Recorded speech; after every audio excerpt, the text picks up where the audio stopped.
Hello, everyone. Welcome to my YouTube channel.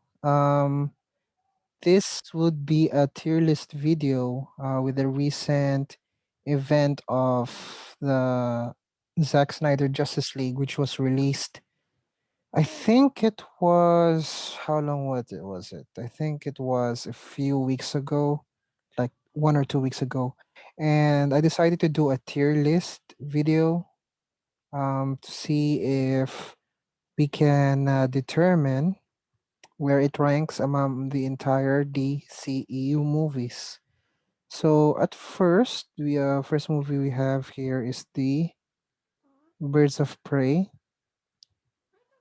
I can see. I watched this movie when it was first released last year during the pandemic. It had weak box office results.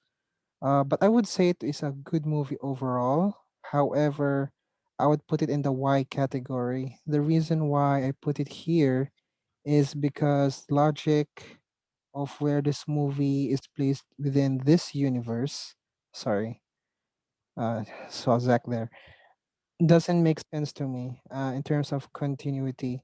There are talks of making the Snyderverse, the Hamadaverse, which is named after Walter Hamada, the current CEO of DC Films.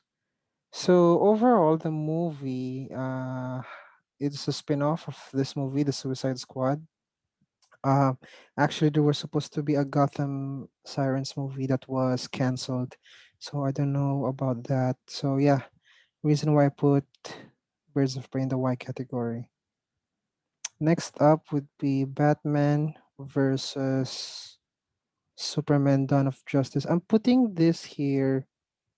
Well, there's two versions of the film. So if you're going to watch the theatrical cut, which was in the movie, it would be in the good category.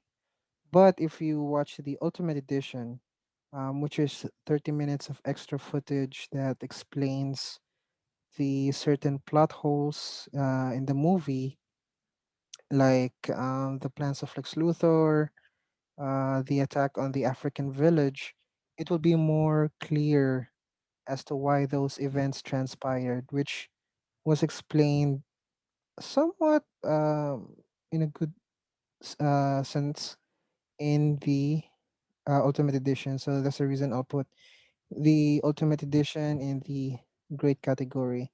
I understand when this movie first came out, it received a lot of hate as to its placement, as it did not meet the fans' expectations.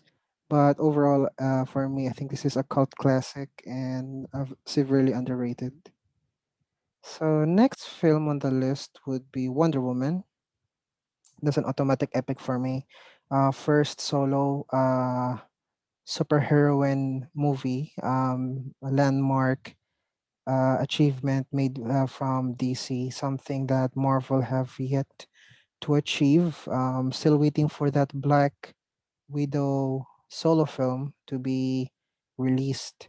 So overall, great movie, great origin story. We met Princess Diana here and understand her motives and origins.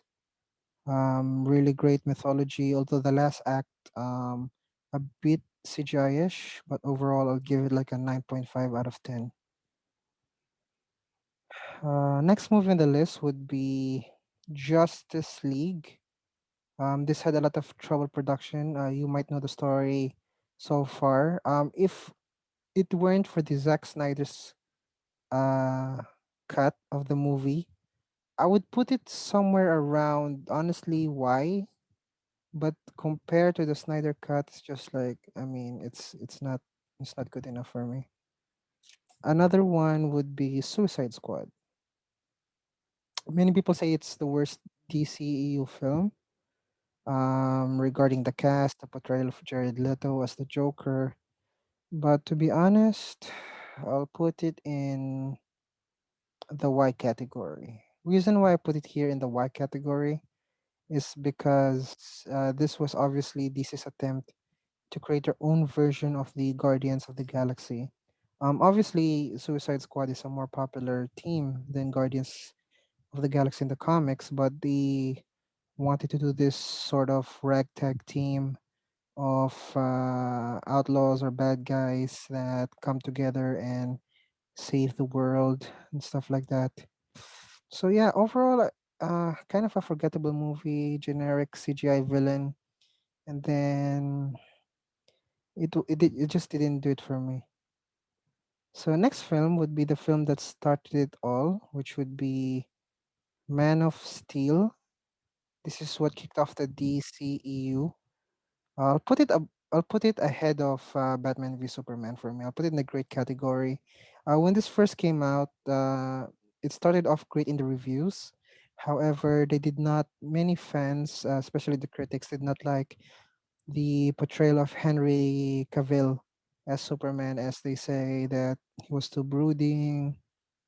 Um, they didn't like when when Superman snapped the neck of Zod. But for me, uh, when Zack Snyder's vision for the character, especially if you watch the Snyderverse trilogy, when I say Snyderverse trilogy, of course, I'm talking about this Man of Steel, Batman v Superman, and Zack Snyder's Justice League.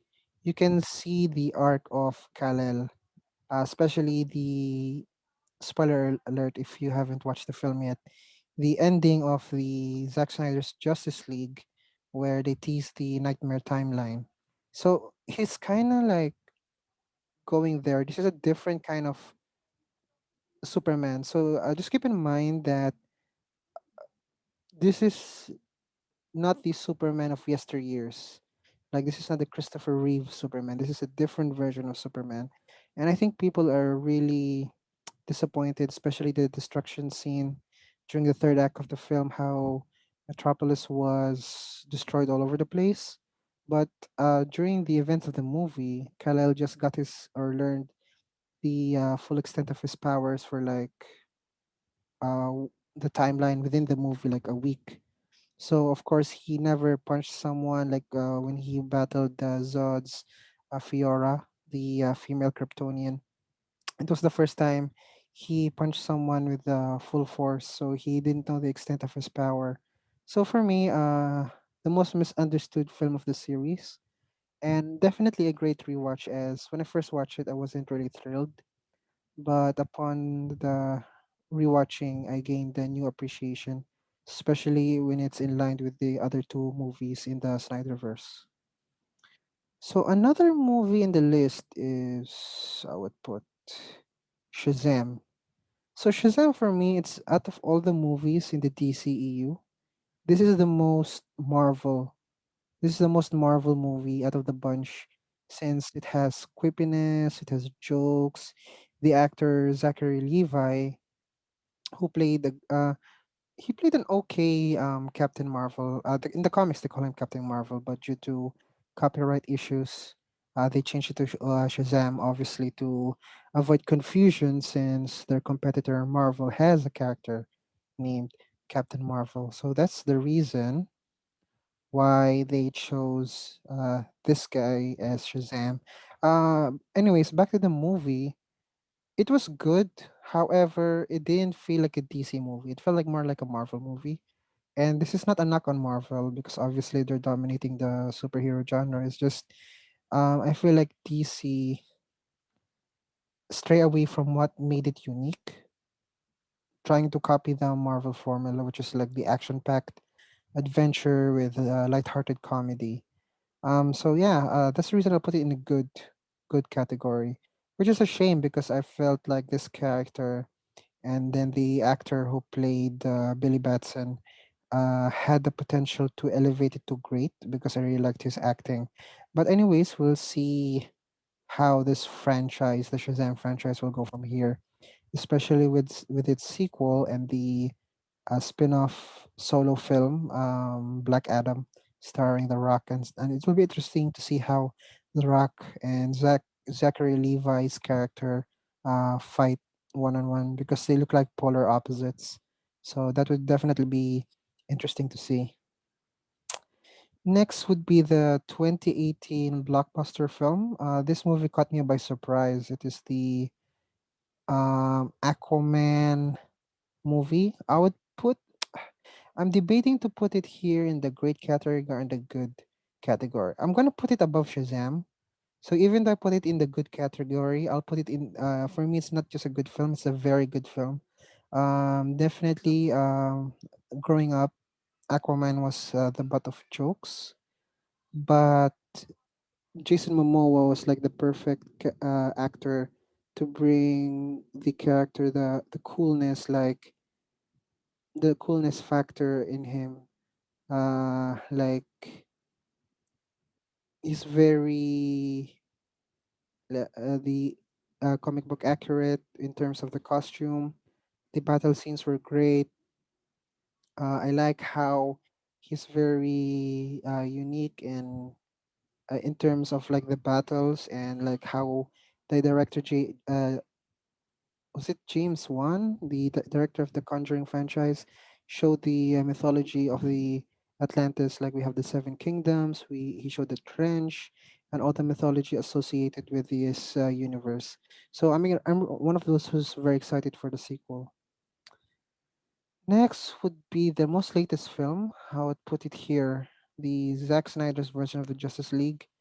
Definitely could get overindulgent at times, especially the it's a 4 hour film, but compared, like I said earlier, compared to this, the Justice League film, this definitely blows it out of the water.